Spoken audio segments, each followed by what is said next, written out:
सल्ली व नुसल्लिम अला रसूलिहिल करीम अम्मा बाद फ़अऊज़ु बिल्लाहि मिनश शैतानिर रजीम बिस्मिल्लाहिर रहमानिर रहीम। चंद दिन पहले 18 ज़ुल्हज को हज़रत सैयदना उस्मान गनी रज़ियल्लाहु ताला अन्हो का यौम शहादत गुज़रा है और बुनियादी तौर पर हज़रत उस्मान गनी रज़ियल्लाहु ताला अन्हो आपका ज़िक्र, आपका तज़किरा इज़्ज़त व एहतराम से करना, आपका ज़िक्र हमेशा खैर से करना, ये मोमिन मुसलमान पर वाजिब है। हम ये बातें करते हैं ना कि सहाबा किराम का जिक्र खैर से करना चाहिए, तो ये उन सहाबा में आली शख्सियात में से हैं। अहले सुन्नत के यहाँ इस मज़हब पे हमें कोई इख्तलाफ ना है, ना अहले सुन्नत में ये रहा है। अफजलियत जो है वो खुलफाए किराम की तरतीब के एतबार से मानी गई है। अंबिया किराम के बाद सबसे अफजल ज़ात हज़रत सैयदना सिद्दीक़ अकबर रज़ियल्लाहु ताला अन्हु की ज़ात रही है। दूसरे नंबर पर हज़रत सैयदना फ़ारूक आज़म रज़ियल्लाहु ताला अन्हु की अफजलियत रही है और आज तक भी मुसलमान मानते हैं। फिर तीसरे नंबर पर हज़रत उस्मान गनी ज़ुन्नूरैन रज़ियल्लाहु ताला अन्हु की अफजलियत को अहले सुन्नत पे बयान किया जाता है। चौथे नंबर पर मौला कायनात अली उल मुर्तज़ा रज़ियल्लाहु ताला अन्हु की अफजलियत को बयान किया जाता है। हमसे ना बाज़ जो लोग मौला कायनात रज़ियल्लाहु ताला अन्हु की अफजलियत की अव्वलियत के कायल हैं, ये बात करते हैं और वो कहते हैं तुम मौला अली को अफजल क्यों नहीं मानते। भाई मौला अली को अफजल मानते हैं, पहले 3 खुलफाए किराम को छोड़कर पूरी दुनिया पे मौला अली को अफजल मानते हैं। आप हमारे अकीदे को सही करके बयान ही नहीं करते। मौला कायनात अली उल मुर्तज़ा को वलियों का शहनशाह मानते हैं, आप हमारे अकीदे को बयान ही नहीं करते। नहीं, वो कहते हैं कि आप सैयदना सिद्दीक़ अकबर से भी अफजल मौला कायनात अली उल मुर्तज़ा को मानो। हम इसलिए ये नहीं मान सकते कि हमें मौला कायनात अली उल मुर्तज़ा ने खुद मना कर दिया है। कहाँ जाए हम? ये सही बुखारी उठा के पढ़ लें, सही बात बता रहा हूं। मौला कायनात अली उल मुर्तज़ा रज़ियल्लाहु ताला ने खुद फरमाया कि मुझे सैयदना सिद्दीक़ अकबर और फ़ारूक आज़म पर तरजीह ना दो, फजीलत ना दो। और सुनन बैहक़ी उठा ले, उसके अंदर यहां तक हदीस है और हदीस सही है। फरमाया कि जो मुझे सिद्दीक़ अकबर और फ़ारूक आज़म पर तरजीह दे मैं उसे 80 दुर्रे मारूंगा। मौला कायनात अली उल मुर्तज़ा के सामने अफजल कौन था? वो तो सैयदना सिद्दीक़ अकबर को ही अफजल समझते थे और उनके बाद फ़ारूक आज़म रज़ियल्लाहु ताला की अफजलियत को बयान किया जाता है। और मैं वो हदीस पढ़ने से पहले एक और जुमला बोल दूं। बाज़ हमारे उलमा, शिया उलमा वो इस तरह के जुमले बोलते हैं, थोड़ा बहुत मीडिया की भी बात हो जाए ना, साथ पता चल जाए कि ये बात किसी को कही है। मौलाना शहनशाह नकवी कहते हैं जी ये हमारा अकीदा हम ठोक बजा के बयान करते हैं, हम नबी पाक सल्लल्लाहु अलैहि वसल्लम के बाद मौला अली को अंबिया से भी अफजल मानते हैं। मैं एक जगह बैठा हुआ था अभी एक निजी रसाने के ऊपर माह रमजान के प्रोग्रामों में, एक साहब कहने लगे जी आपके अकायद में क्या ये अकीदा है कि आप मौला कायनात को, मौला अली को, अहले बैत को, पंचतन को अंबिया के बराबर मानते हैं? मैंने कहा नहीं, गलत फहमी है आपको, हम अंबिया के बराबर नहीं मानते। हम मौला अली को अंबिया के बराबर नहीं मानते, हम मौला अली को अंबिया से अफजल मानते हैं। ये वो शहनशाह नकवी कह रहे हैं। मैंने कहा अपनी किताबें उठाओ और ये हदीस तुम्हारी किताबों के अंदर है कि एक जंग के मौके पर आका अलैहिस्सलाम मौला कायनात अली उल मुर्तज़ा को पीछे छोड़ गए कि मदीने की रखवाली के लिए जरूरत थी। तो आपने कहा या रसूलल्लाह मुझे पीछे छोड़े जा रहे हैं, तो आपने फरमाया अली क्या आप इस पर राजी नहीं? आपको मुझसे वो ताल्लुक है जो मूसा अलैहिस्सलाम को हजरत हारून के साथ था, बस ये कि मेरे बाद नबी कोई नहीं। ये बात किसको कही? मौला कायनात अली उल मुर्तज़ा को। बताया कि ए अली मेरे बाद नबी नहीं, तो आका के बाद तो हजरत अली नबी भी नहीं, तो अंबिया से अफजल कैसे हो गए? इतने ठोक बजाकर अपने अकीदे की तस्हीह करवाने का क्या जरूरत है? तस्हीह करवाने की। मौला कायनात विलायत के शहनशाह है। आपकी अफजलियत और आपकी अजमत, रिफात, बुलंदियां जो हैं वो शान विलायत में बुलंद हैं। अंबिया किराम से आप तो नबी भी नहीं है, तो नबियों से अफजल कैसे हो गए? ये अकायद को खल्त मल्त करने की कोशिश ना किया करें। जो भड़का के बात करने के आदी है उनको चाहिए अपनी किताबों से या तो ये हदीस निकाल दे, और अगर ये हदीस में पढ़नी है तो फिर अपना नजरिया बदल लें, क्योंकि आपका नजरिया हदीस के बिल्कुल खिलाफ है। और हजरत उस्मान गनी ज़ुन्नुरैन रज़ियल्लाहु ताला अन्हु की जो शान व अज़मत है, अब देखें ना, कड़ियाँ जोड़ के ज़रा देखें आप। मौला कायनात अली अल मुर्तज़ा रज़ियल्लाहु ताला अन्हु नबी पाक सल्लल्लाहु अलैहि वसल्लम के दामाद हैं, हज़रत उस्मान गनी भी दामाद हैं, और भी जोड़ दो साथ। हज़रत सैयदना सिद्दीक़ अकबर रज़ियल्लाहु ताला की साहबजादी हुज़ूर अलैहिस्सलाम की बीवी है, उम्महातुल मुमिनीन में से। हज़रत फ़ारूक आज़म रज़ियल्लाहु ताला अन्हु की भी साहबजादी सैयदा हफ्सा रज़ियल्लाहु ताला अन्हा आका अलैहिस्सलाम की ज़ौजा मोहतरमा है। यानी ये इस अंदाज में अल्लाह ने ये रिश्ते जोड़े हैं, खुदा की कसम ज़बान दराज को मौका ही नहीं दिया। इन हस्तियों पे बोल नहीं सकते आप, लेकिन कुछ लोग बोलते हैं भाई कुरान पाक की 17 आयतें आई, कितनी 17 आयतें आई, हज़रत सैयदा आयशा सिद्दीक़ा रज़ियल्लाहु ताला की तत्हीर को बयान किया। अगर आज भी कोई ना माने तो मान गए ना भी कुरान पर उनका एतमाद नहीं है, ईमान ही नहीं है, फिर अपने आप को मुसलमान कहते, शर्म नहीं आती उन लोगों को। दामादे रसूल मौला कायनात अली अल मुर्तज़ा शेर खुदा, दामादे रसूल हजरत उस्मान गनी ज़ुन्नुरैन रज़ियल्लाहु ताला। अब शिया टुचकी पता क्या है? शिया टुचकी ये है कि सैयदा पाक रज़ियल्लाहु ताला अन्हा के बारे में कि वो आका अलैहिस्सलाम की बेटी हैं, कोई इख्तलाफ नहीं। हमारे अहले सुन्नत में हुजूर की 4 बेटियों पे कोई इख्तलाफ नहीं, लेकिन ज़ाहिर हमारी अकीदत को तो कम करना है ना, उन्होंने तो कोई टुचकी डालनी है ना बीच में। वो कहते नहीं ये हुजूर की बेटी ये नहीं थी, ये हज़रत खतीजतुल कुबरा की जो पहले शादी हुई थी ना, तो उनके साथ आई थी, ये वो बेटियां हैं, ये हुजूर के अलैहिस्सलाम की जिस्मी औलाद नहीं थी। वो अहले सुन्नत के दिखर रखना डाल दिया कि नहीं। हम अच्छा बाज़ हमारे लोग इत्माद कर लेते हैं, वो कहते हैं लो जी अच्छा ऐसा है, भाई झूठ बोल रहा है, इतना बड़ा अच्छा कहने की जरूरत क्या, झूठ बोल रहा है वो। किसी गैर अहले सुन्नत बंदे की बात चाहे जितनी भी चिल्ला के की है, जितनी भी घुमा खुबू के की है, वो अहले सुन्नत ही नहीं है, तो आप उसकी बात को मान ही क्यों रहे हैं, इत्माद क्यों कर रहे हैं? क्या आपका यकीन नहीं है इस बात पर? क्या आका अलैहिस्सलाम की 4 बेटियां हैं? हमारा यकीन कामिल है 4 ही बेटी हैं हुजूर की। हाँ वो अलग बात है, इन चारों साहबजादियों में फजीलत सैयदा कायनात की सबसे ऊंची।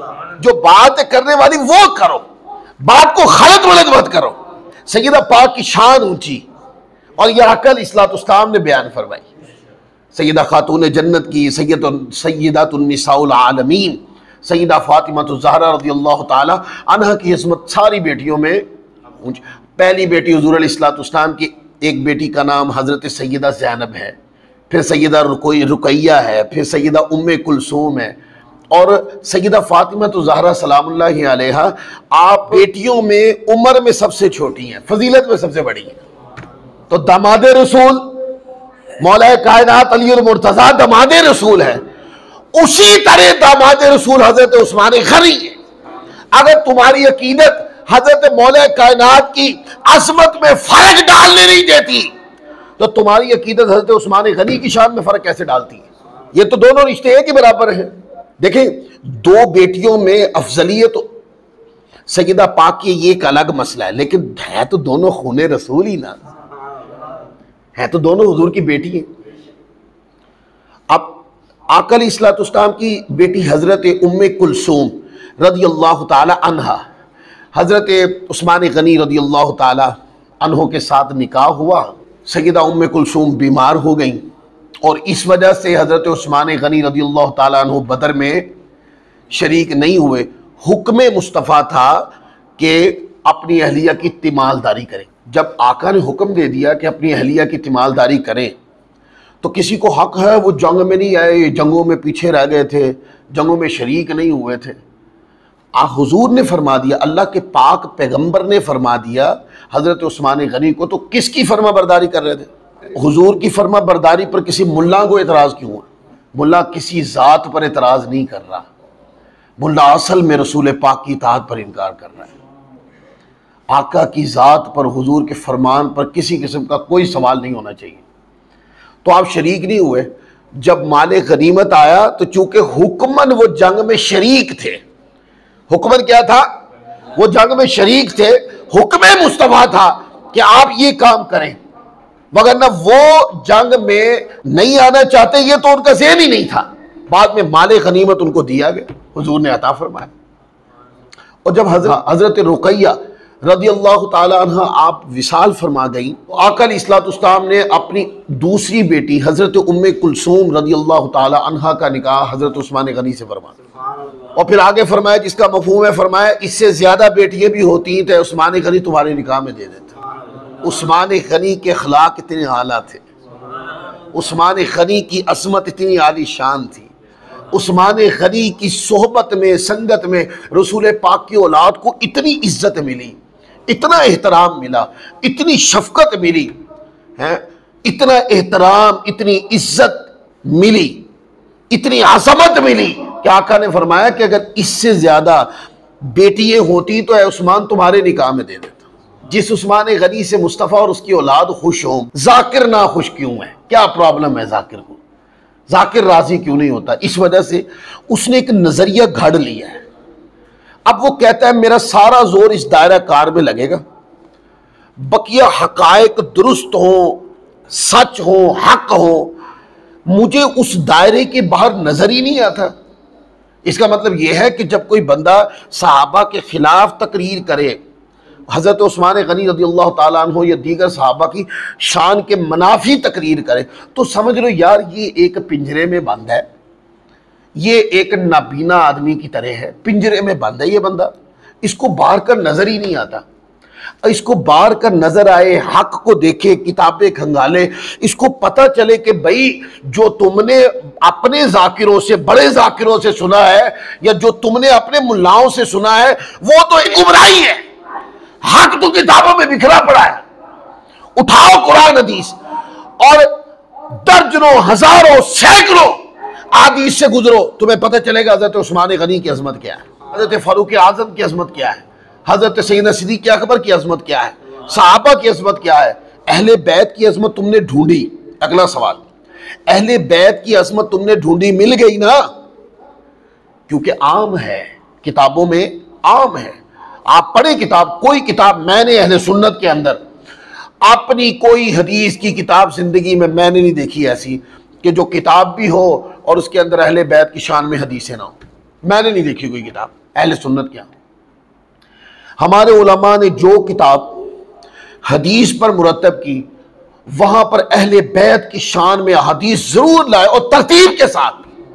आकर इस्लाम से शुरू हुए, सैयदा खातून जन्नत के मनाकिब आ गए, मौला कायनात अली अल मुर्तज़ा के मनाकिब आ गए, हज़रत इमाम हसन मुश्तबा के मनाकिब आ गए, हुसैन मुर्तज़ा के मनाकिब आ गए।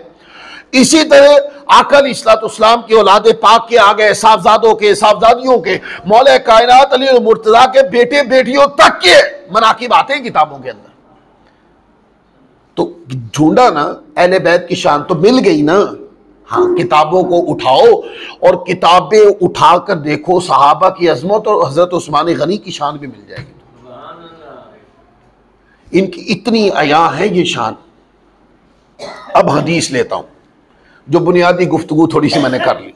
सुनन इब्न माजा में इसको रिवायत किया, और जो किताब मेरे हाथ में है ये मिशकातुल मसाबी है, ये भी हदीस की मारूफ किताब है, इसको भी पढ़ाया जाता है। और हजरत तलहा बिन उबैदुल्लाह ये अशरा मुबशरा में से हैं, जिनको हुजूर अलैहिस्सलाम ने दुनिया में ही कतई जन्नती होने की बिशारत दे दी। किसने दी बिशारत? हद हो गई। हुजूर फरमा रहे भी जन्नती जन्नती जन्नती। अब वो आज का जाकिर कहता नहीं बाद में यूं हुआ था तो फिर नहीं रहे, तो यूं हुआ था तो फिर नहीं रहे। यार ये रसूल पाक सल्लल्लाहु अलैहि वसल्लम की बात को किस तरह जाकिर अपनी चर्ब बयानी से धजियां उड़ा के रख देते हैं। बात के हालात का मुल्ला जाकिर को पता है या अल्लाह के रसूल को पता है? अल्लाह के रसूल को पता है, बात का भी पता है। पहले बाद वाले फितनों की सारी निशानदेही अल्लाह के नबी ने ही फरमाई है।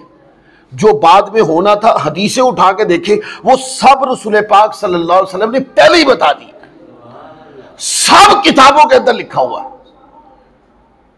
उसी रसूल मुक़द्दस सल्लल्लाहु अलैहि वसल्लम ने फरमाया कि ये 10 सहाबा जिनको लफ्ज़न क़त्ई जन्नती दुनिया के अंदर ही फरमा दिया। वैसे तो सारे सहाबा जन्नती हैं और सहाबा किराम इसी तरीके से अज़मतें बटी हैं सब में, पर सारे हैं जन्नत में क्योंकि हुस्ना का वादा इनसे हो चुका। तो हज़रत तलहा बिन उबैदुल्लाह ये बात बयान कर रहे हैं। फरमाते रसूल पाक सल्लल्लाहु अलैहि वसल्लम ने फरमाया, बड़ी तवज्जो से ये जुमला आपने याद रखना है आका अलैहिस्सलाम ने कि हर नबी का कोई साथी होता है, कोई रफ़ीक होता है। क्या होता है? हर नबी का कोई रफ़ीक होता है। वलिकुल्लि नबिय्यु व रफ़ीकुन, फरमाया नबी का कोई रफ़ीक होता है। और कहा कि मेरा साथी यानी मेरा रफ़ीक जन्नत में उस्मान है। रफ़ाकत का माना होता है करीब होना। जो करीब होता है वो क्या होता है? रफ़ीक होता है। रफ़ीक को साथी भी कहते हैं, उर्दू में इसका तर्जुमा होता है। अब ये सनद किसने दी है? अब वो उन लोगों से पूछा करें ना जो कहते बाद में फिर गए, मोतकदात से फिर गए, इस्लाम से फिर गए, बड़ी जुबान करके जो भी कुछ कहना चाहे कह लें, लेकिन जुबान रसूल से निकले जुमलों के मुकाबले में जो तुम लोगों को सिखा रहे हो क्या वो दुरुस्त है? ये सीखना समझना है, ये पढ़ने की कोशिश करनी है। आका ने फरमाया कि हर नबी का कोई साथी होता है, रफ़ीक होता है, और मेरे रफ़ीक और साथी जन्नत में उस्मान है। तो फिर हज़रत उस्मान जन्नती हुए कि नहीं? है जन्नती हुए कि नहीं? आज मुल्ला लोग, जाकिर लोग हज़रत उस्मान गनी पे इस वजह से तबर्रा करते हैं, वो बनु मैया से थे ना, तो बनु मैया का तज़किरा करके तो हमने सिर्फ लान तान करना है, यही तो सिखा रहे लोग। अल्लाह के बंदो, बनु मैया देखिए जो करैक्टर गलत थे, मरवान का जिक्र आता कोई खैर से नहीं करता, लेकिन हज़रत उस्मान गनी का जिक्र आए और तुम खैर से ना करो, तो जो उस्मान गनी का जिक्र आए और खैर से ना करे वो भी लानत के मुस्तहिक है। आका ने फरमाया कि वो जन्नत में मेरे साथी हैं। तो अब क़यामत तक क्या बयान होगा कि वो जन्नत के साथी हैं। जो जन्नत का साथी हो उसके बारे में आपको जन्नती होने वाली बात करनी चाहिए, कोई गिरी हुई बात नहीं करनी। शुकूक व शुबहात नहीं डालते होते कि शुकूक व शुबहात डालकर अज़मत तबीयतों से खींचा नहीं करते, बल्कि जो सच होता है वो बयान करते हैं ताकि इन मुक़द्दस हस्तियों की मोहब्बत लोगों के दिलों में जाए। अच्छा, कमाल बात ये यार, लोग क्या बातें करते हैं। हम जैसे ही हज़रत सैयदना सिद्दीक़ अकबर की शान को बयान करते हैं वो समझते हैं मौला अली की शान में कमी हो रही है। यार ये क्या कायदा है भाई? ऐसा तो होना नहीं चाहिए, और ऐसा अहले सुन्नत के यहाँ तो ऐसा नहीं है। अभी आप देख लें हज़रत उस्मान गनी रज़ियल्लाहु ताला की शान बयान हो रही है, अगला महीना हज़रत सैयदना फ़ारूक आज़म रज़ियल्लाहु ताला अन्हु की अज़मत पे बात होनी है कि उनकी शहादत यकम मुहर्रम को है, और उसके बाद लगातार 2-3 जुमे आने हैं। आप अहले बैत किराम का भी इसी मुंह से जिक्र सुन लीजिएगा, आपको नहीं महसूस होगा कि किसी की शान घटाई। हमारे यहाँ शान घटाने वाला तस्वुर ही नहीं है, हम सिर्फ शान बढ़ाते हैं। क्या करते हैं? हम सिर्फ बढ़ाते हैं। अभी हज़रत उस्मान गनी रज़ियल्लाहु ताला का जिक्र हो रहा है तो शान को क्या कर रहे हैं? हम बढ़ा रहे हैं। हज़रत उस्मान गनी के साथ हज़रत फ़ारूक आज़म का जिक्र करेंगे तो शान को, उसके बाद अली मुर्तज़ा शेर खुदा का जिक्र करेंगे तो शान को हम बढ़ाने वाले लोग हैं। घटाना हमने सीखा नहीं है, और घटाने वालों को हम पसंद भी नहीं करते। तो हज़रत उस्मान गनी कतई जन्नती हैं। फिर आगे देखें, एक और हदीस है आका अलैहिस्सलाम से, हुज़ूर अलैहिस्सलाम ने इरशाद फरमाया, और ये वो ख़ास वाक़या है कि जब वो मुसलमान मदीना से, मक्का से हिजरत करके मदीना आ गए तो पहली बार जब उम्रा करने गए ना तो हुदैबिया के मैदान पर रोक लिए गए और वहाँ पर एक मुआहदा हो गया। हज़रत उस्मान गनी रज़ियल्लाहु ताला अन्हु आप मक्का गए कुफ़ारान से बातचीत करने के लिए, और वहाँ पर जाके जब, क्योंकि ज़ाहिर है आपका वहाँ वो घर था, वहाँ एक अमीर घराने से आपका ताल्लुक़ था, तो लोगों ने कहा है उस्मान आप आए हो तो इस साल मुसलमान तो उम्रा नहीं कर पाएंगे, नबी पाक सल्लल्लाहु अलैहि वसल्लम भी उम्रा नहीं कर पाएंगे, तो ऐसा है कि आप आए हैं, चलो आप तो तवाफ़ कर लो। तो हज़रत उस्मान गनी रज़ियल्लाहु ताला फरमाया कि नहीं, अगर रसूल पाक तवाफ़ नहीं करेंगे तो फिर मैं भी तवाफ़ नहीं करूँगा। है अच्छा, आए तशरीफ़ नहीं लाए, वापसी नहीं हुई। मुसलमानों को एक डर लगा कि कहीं हज़रत उस्मान गनी को शहीद तो नहीं कर दिया गया, कहीं ऐसा तो नहीं हो गया। तो आका अलैहिस्सलाम ने इस बात पर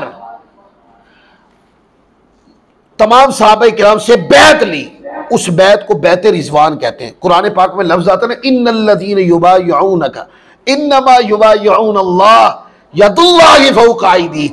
ये बैत रिजवान की जो बैत थी, ये हजरत उस्मान गनी रज़ियल्लाहु ताला के लिए थी। क्या अगर उस्मान गनी रज़ियल्लाहु ताला अन्हु के साथ इंसाफ मक्का वालों ने ना किया और उनके नाम पर ऐ मुसलमानों हमें उठना पड़ा, तो क्या फिर साथ दोगे? बैत करो इस पर। तो फिर वो क्या हुआ? फिर आका एक दरख्त के नीचे तशरीफ फरमा हो गए और सहाबाए किराम आते, उस दरख्त के नीचे हुजूर के हाथ पे हाथ रख के क्या बैत करते? आका उस्मान गनी के नाम पर आपसे अहदे वफा करते हैं। किसने? उसमें तमाम अहले बैत किराम भी थे, सहाबाए किराम भी थे, सब मौजूद थे और आका के हाथ पर अहदे वफा हो रही थी कि नहीं? 1500 1400 जितने भी आते हैं, 1100 1400 के लगभग कमो बेश इतनी तादाद में वहां लोग थे। तो आका अलैहिस्सलाम के हाथ के ऊपर बैत ली गई। और आपको पता है आखिर में हुजूर ने क्या फरमाया? जब सब ने बैत कर ली तो आका के एक हाथ पर दूसरा हाथ रख ले थे ना सब, तो बैत कर रहे थे। तो हुजूर अलैहिस्सलाम बैत में कबूल फरमा रहे थे। एंड में आका अलैहिस्सलाम ने फरमाया कि ये हाथ उस्मान गनी की तरफ। जालिमो ये क्यों नहीं पढ़ते तुम हदीसें? हैं गले फाड़ते हो लोगों के सामने सहाबा की अजमत को गिराने के लिए, और तारीखी वाकयात, झूठे वाकयात जिसकी सनद भी नहीं पेश कर सकते तुम।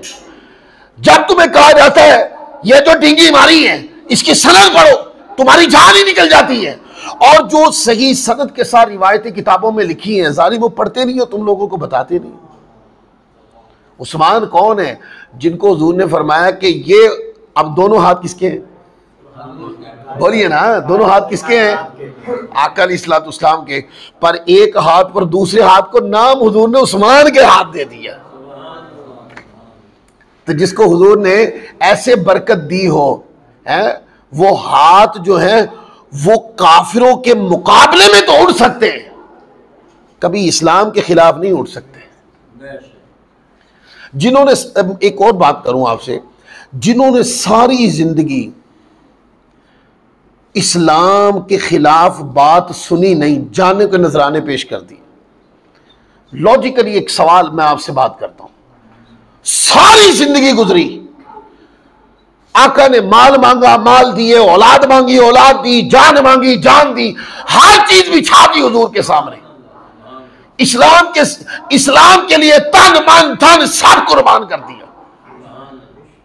हजरत उस्मान गनी रज़ियल्लाहु अन्हु की सीरत पढ़े, मक्का के जो सेठ लोग थे ना उनमें से थे। और जब हिजरत हुई ना, सब छड़ देता केदे वास्ते? अल्लाह दे रसूल थे, अल्लाह दे दीन वास्ते छड़ देता।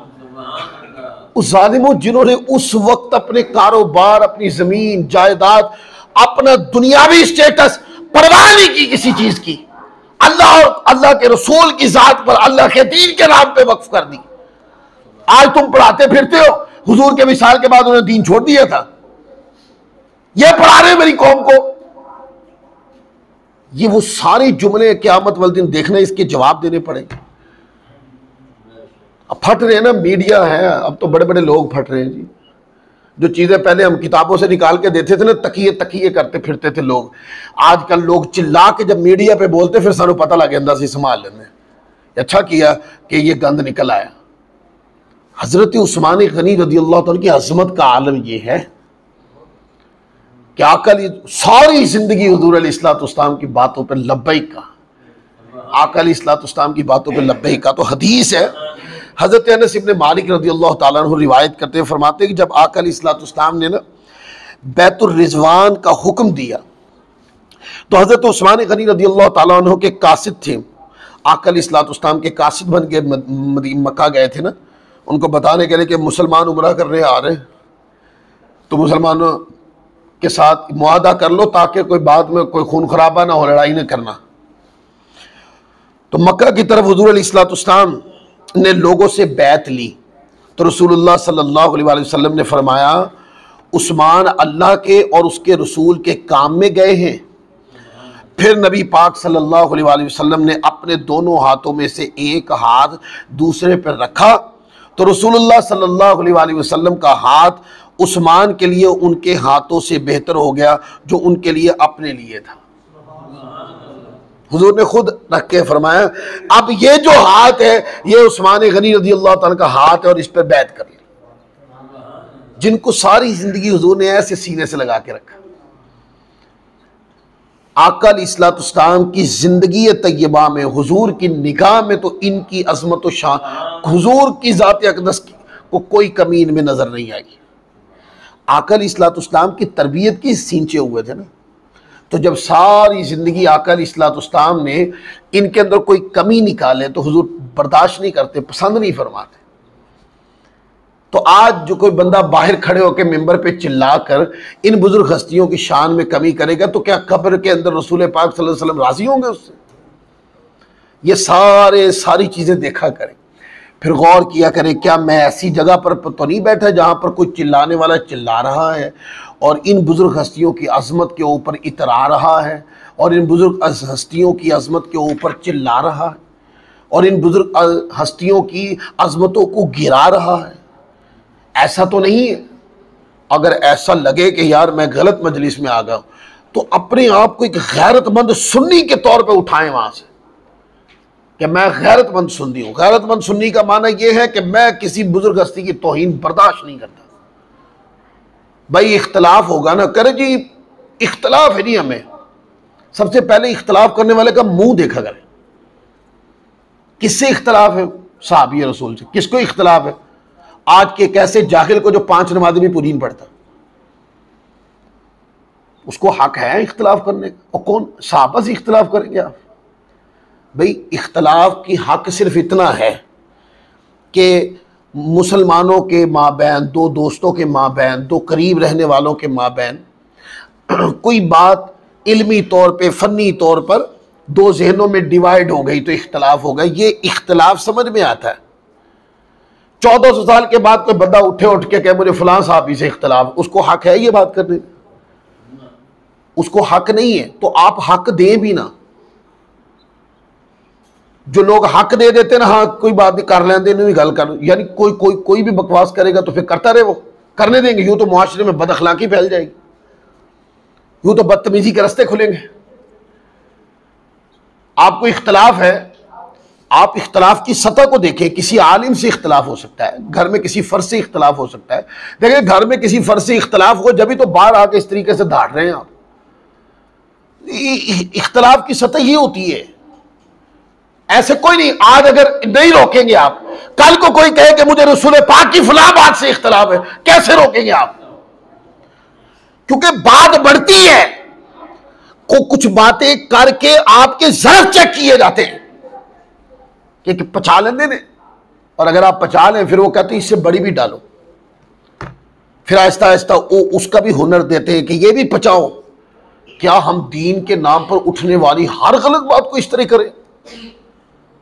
तो अपने आप को एक गैरतमंद सुन्नी के तौर पर मुतारिफ करवाएं, अपने आप को अपने अंदर ही मुतारिफ करवाएं कि मैं सिर्फ सुन्नी नहीं हूं, मैं एक गैरतमंद सुन्नी हूं। और सुन्नी का माना क्या होता है? इसका एक जज्बाती माना है, एक इल्मी माना है। जज्बाती माना सुन्नी किसे कहते हैं? सुन्नी क्या होता है? हलाली बच्चे को सुन्नी कहते हैं, हलाली नस्ल को सुन्नी कहते हैं। और इसका इल्मी माना यह है, सुन्नी उसे कहते हैं जो मुकद्दसात दीन पर ना गंदी जुबान ना इस्तेमाल करे, खत्म। और जो कहे ना मैं अहले बैत की शान बयान करे तो सहाबा बुरे लगते हो उसको, और कोई सहाबा की शान बयान करे कि मुझे अहले बैत बुरे लगते हैं, हमें तुम दोनों ही बुरे लगते हो। हम पसंद ही नहीं करते आप लोगों को, क्योंकि तुम मुकद्दसात दीन का एहतराम नहीं करते। और आज सेकुलर लोग उठते हैं, ठीक है जी, दो लोग बैठ जाते हैं पॉडकास्ट करने के लिए। अरे मौलवी लोग जो है ना ये आपस में लड़वाते हैं, और जो लड़वाते हैं उनको गौर से रखो, कौन है लड़वाने वाले? अहले सुन्नत एक जामे मजहब है। क्या है? एक जामे मजहब है जो जमा करता है सबको। जहां पे आके सारे दरिया मिल जाए ना, उस समंदर का नाम अहले सुन्नत है। और जहां पर मिल जाने की गुंजाइश है ना, खुदा की कसम उस आबशार का नाम सुन्नियत है। इसलिए कि सुन्नी गुस्ताख नहीं है किसी का। सुन्नियों, खुदा की कसम इतना बड़ा एजाज है खुदा ने जो तुम्हें दिया, इतना बड़ा एजाज है कि तुम गुस्ताख नहीं हो, तुम किसी जिक्र से भागते नहीं हो। ऐसा नहीं हुआ कि कोई मैदान सजा और तुम नहीं थे, नहीं। जब कहा ना नारे हैदरी या अली की आवाजें लगा रही थी तो कुछ लोग नहीं थे, पर सुन्नी तू था। और जब हजरत सैयदना सिद्दीक़ अकबर की शान सिद्दीकियत, फारूक आजम की शान फारूकियत और उस्मान गनी रज़ियल्लाहु तआला की शान हया बयान हो रही थी तो कुछ लोग नहीं थे, पर सुन्नी तू था। अहले बैत की शान बयान हो रही थी, कुछ भाग गए थे, पर सुन्नी तू था। वहां सहाबा की अजमत की बात हो रही थी, भाग गए थे लोग, नहीं भागा तो सुन्नी नहीं भागा, वो सुन्नी वहां था। इसलिए कि उसी तरह ज़ौक़ आवर है सुन्नी के लिए। बात अहले बैत की करो ना, जैसे ज़ौक़ उसको अहले सुन्नी आदमी को ज़ौक़ आता है, अहले सुन्नत आदमी को अहले बैत की अजमत सुनने का ज़ौक़ आता है। जो मस्ती आती है और ठंडक पड़ती है सीने में, कलेजे में जो ठंड पड़ती है अहले बैत का जिक्र सुनकर। अहले बैत का जिक्र जब खत्म हो जाए, खुदा की कसम वही बंदा, वही मिंबर, वही मस्जिद, जगह चेंज भी ना करें, दूसरा वही बंदा बाद में सहाबा की शान बयान करे, मजाल है कि कोई एक कतरा भी कम ठंड पड़े, पूरी पूरी ठंड उसकी भी पड़ेगी। इसलिए कि सुन्नी गुस्ताख। अच्छा, ये जो इंतशार पैदा हो रहे हैं, जो झगड़े पैदा हो रहे हैं, ये जो लोग झगड़े पैदा कर रहे हैं उनको सोचना है। अहले सुन्नत झगड़े नहीं पैदा कर रहे हैं। अहले सुन्नत तो वो क्राइटेरिया आपको बता रहे हैं, वो तरीका आपको बता रहे हैं कि ऐसे मिल सकते हो। अगर चाहते हो ना कि लोगों को मजहबी तौर पे ठंड पड़ जाए, सुन्नी बन जाओ, ठंड पड़ जाएगी। क्यों? जब आप सुन्नी बन जाएंगे तो आप किसी के गुस्ताख ही नहीं रहेंगे, तो फिर ठंड ही पड़ेगी, बात ही खत्म। ये जो झगड़े हैं वो तो इस चीज के हैं कि आप ये मानते ये नहीं मानते। अच्छा, इधर मानने वाले ये मानते ये नहीं मानते। सुन्नी कहता नहीं मैं तो ये भी मानता हूं ये भी मानता हूं, मैं तो सहाबा भी मानता हूं, मैं तो अहले बैत भी मानता हूं, मैं तो अली उल मुर्तज़ा भी मानता हूं, मैं तो सिद्दीक़ अकबर भी मानता हूं, मैं हुजूर की बेटियों की बात करता हूं, शहज़ादी कायनात सैयदा फातिमा ज़हरा की बात करता हूं, तो हज़रत सैयदा आयशा सिद्दीक़ा की बात भी करता हूं, हुजूर के घराने की बात करता हूं, तो मैं आका के अज़वाज की बात भी करता हूं। मैं तो किसी को कट करता नहीं हूं, कट करना मेरा मजहब नहीं है। तो ये सारी बात करने के बाद मैं जो नतीजा अखज़ कर रहा हूं, नतीजा ये है दोस्तों, आज के दौर में अपने आप को फितनों से बचाना बहुत मुश्किल काम है। किसी की कभी जज्बाती तकरीर सुनकर न हक होने का ऐलान कभी मत करें, जज्बाती तकरीर सुनकर। एक बंदा था, वो कहने लगा जी सानू तो मौलविया ने दसिया ही नहीं, अब मैनू हुण मैं फलां बंदे की बात मैंने सुनी है तो हमें पता चला कि मौलवी तो सानू दसदे ही नहीं रहे कुछ। और उम्र कितनी है? 50 साल। आ सीखा ही मैं 50 साल जने। बंदा इनसे पूछे भाई आप 50 साल में क्या उस जज्बाती बंदे की तकरीर ने क्या दिया आपको, बताओ तो सही। आपके अंदर वो बात सिखाने की, मुझे बताने की, समझाने की आपके अंदर शक्ति नहीं है, पर वो हक है जो अंदर ही अंदर आ गया और इनकलाब आ गया है। आप अपने जब सवाल लेके किसी अहले सुन्नत आलिम, आपने सीखा ही कितना है? किसी आलिम के पास जाके आप बैठे ही कब है? देखिए वो बंदा गुमराह होगा जिसने सिर्फ ऐसे खतीब सुने कि जिन्होंने शेर पढ़ पढ़ पढ़ पढ़ साढ़े मिजाज दी मत मार के रख दी, वाकया सुना देते, शेर सुना देते, ना कोई उस तकरीर का कोई इब्तदा, ना इंतहा, ना कोई उसका लुब्बे लुबाब, ना कोई मसलक की गुफ्तगू। आज तक इन सारी तकरीरों ने, गर्म तकरीरों ने लोगों की जेब से सिर्फ पैसे निकाले, दीन नहीं सिखाया लोगों को। अहले बैत के बारे में हमारा नजरिया है तो है क्या? सहाबा की शान के बारे में हमारा नजरिया, अकीदा क्या है? ये नहीं सिखाया किसी ने। आज जब YouTube के ऊपर हम ऐसे खुतबा को निकाल के मैं कभी सुनता हूं ना, तो मैं आपको बता नहीं सकता हूँ, हैरान हो जाता हूँ कि यार ए खतीब 25 साल ये वाकया सुनाता रहा। मैं किताबा कंगाल का अखा दुखनियां लग गई हैं, किताबा तो निकलिया नहीं है वाकया। और आवाम कहती थी भाई ऐ सुनाओ जरा तुसी सुनाते सी। आज किताबें खंगाल रहे बार बार कि यार वो हमें मिले, ये वाकया कहां पढ़ा था उन्होंने। बाद में पता चलता है उस वक्त का कोई खतीब था जिसने इतनी सी किताब लिखी थी, उसने वो वाकया लिखा था। उससे पहले तारीख में उस वाकये की कोई सिरा नहीं मिलता उसका। तो जरूरी ये है कि अब कुरान हदीस की बात सुनी जाए। देखिए, जो लोग अहले सुन्नत को छोड़कर किसी जज्बाती मजहब की तरफ चले जाते, वो उनकी बुनियाद पता क्या होती है? बुनियाद ये कि वो अहले सुन्नत के मजहब को सीख ही नहीं सके, और दूसरे बंदे की बात जब जहन पे असर कर गई तो इधर से तवज्जो हट गई। जैसे मैंने आपके सामने भी बयान नहीं किया, मैं कहता हूं अहले सुन्नत के यहां आका की 4 बेटी हैं। कितनी बेटी हैं? दलाइल से साबित है, हमारी किताबों में लिखा हुआ। हम 4 मानते हैं। और कोई बंदा कहे जी नहीं नहीं, वो जी बात ये है कि बेटी एक ही थी, बाकी जो 3 थी ना वो हजरत सैयदा खदीजतुल कुबरा रज़ियल्लाहु ताला की जहां पहले शादी हुई थी ना, वो वहां से साथ आई थी, इसलिए वो बेटी के हुक्म में। उन्होंने तो अपने मजहब को प्रमोट करने के लिए दाना डाल दिया। क्या ले लें हम? मतलब ये बात के आका की 4 साहबजादियां हैं, ये 1400 साल से आइम्मा इसके ऊपर रिवायात दर्ज करते आए। आप एक बंदे की बात सुन के वो इल्मी जखीरा रद्द कैसे कर सकते हैं? ये पैमाने बनाने पड़ेंगे, सीखने सिखाने के पैमानों को जिंदा करना पड़ेगा।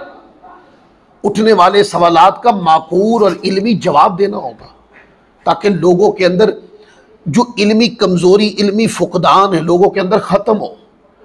जज्बाती तकरीरें सुनने का दौर अब खत्म होता चला जा रहा है। अब इल्मी तकरीरें सुनने, पढ़ने, सीखने, समझने का दौर है। तो कभी मोबाइल भी निकालें तो ऐसे उलमा को निकालें यार, जो बात करे, कुरान पढ़ दे, बात करे, हदीस पढ़ दे, कुरान पाक की आयात पढ़ दे अपने मिजाज के अंदर। अब ये ज़हन में रखें, कभी कुरान का दर्स सुने, कभी हदीस का दर्स सुने। अब शेर व शायरी जो होती है यार, किसी ने शेर व शायरी सुननी है, वो आप नेट खोले और कोई भी नात लगा के सुन ले यार, ज़ौक़ पूरा कर ले। ये बयान के अंदर शेर भी मिक्स कर दिया और भी कुछ चीज़ें मिक्स कर दी और मिक्सचर बना दिया, उसका जो इबलाग का तरीका कार था वो सारा ख़त्म हो गया। इससे नुकसान होना शुरू हो गया हमारे मज़हब को। एक मिसाल देता हूँ, इस पर बात ख़त्म कर देता हूँ। आप मुझे एक बात बताएं कि जब उस्ताद बच्चों को सबक पढ़ा रहा होता है, थोड़ी सी इंटरफेयर करे कोई बंदा, उस्ताद बर्दाश्त करता है? उस्ताद कहता है मुझे पुरसुकून माहौल चाहिए जिसमें खामोशी हो, और खामोशी के साथ मुझे लोगों की, बच्चों की तवज्जो ऐसी चाहिए कि वो मेरी तरफ तवज्जो बढ़ रही है उनकी। और वो बार बार सिखाते हुए पूछता है आपको समझ आई है? अगर किसी को समझ नहीं आई तो पूछ लें। वो फिर अपनी बात करता है, जो भी थ्योरी पढ़ा रहा है वो लिख कर एक्सप्लेन करता है, और उसके बाद फिर पूछता है कि आपको समझ आई? अगर कोई कहे कि मुझे समझ नहीं आई, आप खड़े होकर सवाल करें। उसके बाद फिर वो पूछता है, जब सवाल करने वाले का सवाल आ गया, उसका जवाब दे दिया, फिर पूछता है क्या और कोई है जिसको ये समझना है? जब तक वो थ्योरी सारी क्लास को अच्छे तरीके से ज़हनी तौर पे अज़वर ना हो जाए, उस्ताद का सबक आगे चलता है। और अगर एक मिसाल है, उस्ताद सबक पढ़ाते हुए गैर संजीदा हो जाए, सबक पढ़ा रहा है उस्ताद, चलो मंतिक का सबक पढ़ा रहा है, और मंतिक का सबक पढ़ाते पढ़ाते बीच में तारीख की बातें शुरू कर दे, तो ना किसी ने सही तरीके ना तारीख ही समझ आनी है, तब मंतिक तो सिरों पार हो जानी है। तो आज भी इबलाग का तरीका ये होना चाहिए, इबलाग का तरीका ये होना चाहिए कि एक संजीदगी होनी चाहिए और कुरान हदीस पेश करें, पूरी हिकमत और दानाई के साथ पेश करें कि जब आप बात कुरान हदीस की पेश करें तो सुनने वाली आवाम के हाँ ये बात मेरे दिमाग को लगी है, मुझे इससे बात समझ में आई है। ऐसा ना हो कि आप कोई बात कर जाए तो वो कहें कि ये पता नहीं बात हुई थी, ये नहीं पता क्या हुई थी। ये दौर ख़त्म हो गया। पहले एक वक्त होता था कि लोग तकरीर सुनते थे ना, तो तकरीर सुनने के बाद ना ऐसा होता था कि लोग कहते यार बड़े प्यारे शेर पढ़े, भाई इतनी सी समझ आई उनको सारी तकरीर। उसके बाद बुजुर्ग लोग बैठते थे तो वो कहते थे यार फलां शेर बड़ा पढ़ा, वो बाद में वो शेर याद कर लेते थे, फिर वो कभी महफिल होनी वहां पढ़ना, कभी मस्जिद में पढ़ना, ऐसा ही होता था ना। तो पूरी तकरीर में से शेर याद रहा। अब इल्म को इस तरह पेश करना है कि लोगों को हदीस याद रह जाए तो कुरान की आयत याद रह जाए, या मसलक की कोई बात याद रहे। यार अकीदे के तौर पे ये जुमले बताए थे फलां चीज के बारे में, ये अकीदा है हमारा। एक बंदा था, मैं तकरीर कर रहा था, एक शख्स खड़ा हो गया, वो अहले सुन्नत में से नहीं था। तो मैं आका अलैहिस्सलाम की शान नौरानियत पे बात कर रहा था, मिलाद का महीना था, तो मैं उस पर गुफ्तगू कर रहा था। तो एक शख्स खड़ा हुआ, बच्चा था, 20-22 साल का होगा तकरीबन। तो मुझे कहने लगा कि अब आपकी तकरीर का ये मतलब निकला कि फिर आप बशर नहीं मानते ना। मैंने कहा मैंने तो अपनी पूरी तकरीर के अंदर ये जुमला नहीं कहा कि मैं आका अलैहिस्सलाम की आज़मत बशरियत का मुनकिर हूं, मैंने तो कोई जुमला नहीं बोला। कहते नहीं आप नूरानियत बयान कर रहे हैं ना, तो फिर इसका मतलब बशरियत को नहीं मानते ना आप। मैंने कहा नूरानियत को बयान करने का ये माना कब होता है कि मैं बशरियत को नहीं मानता हूं? उसके सवाल से पता चलता है कि जिन्होंने उसको पढ़ाया है ना, सवाल क्या था वो नहीं दिया, उसको चला किसी और रास्ते दिया। और जब वो मेरे सामने आ गया तो मैंने कहा बेटे मैं कुरान की कुल इन्नमा अना बशरुम मिस्लुकुम, मैं ये आयत मानता हूं, और भी मैंने बशरियत के ऊपर 10 आयतें पढ़ दी। मैंने कहा मैं आका की शान बशरियत का कायल हूं, बस मैं इतना कहता हूं कि हुजूर की बशरियत आम बशर की तरह की नहीं है, बस ये हमारा इख्तिलाफ है। आका सिर्फ बशर नहीं है, हुजूर सैयदुल बशर है। आका सिर्फ बशर नहीं है, हुजूर खैरुल बशर है। आका सिर्फ बशर नहीं है, मैंने कहा हुजूर नूरी बशर है। करे जी नूर और बशरी। फिर इसके ऊपर मैंने कुरान पाक की कुछ आयतें पढ़ी तो उसका दिमाग खुला, देखा सही तरीके से तरबियत नहीं की ना, उल्टे रास्ते पे चला दिया। और जब किसी पढ़े लिखे बंदे के सामने आया तो सारी मुनहदिम हो गई इमारत। तो आज जरूरत है इल्म को जिंदा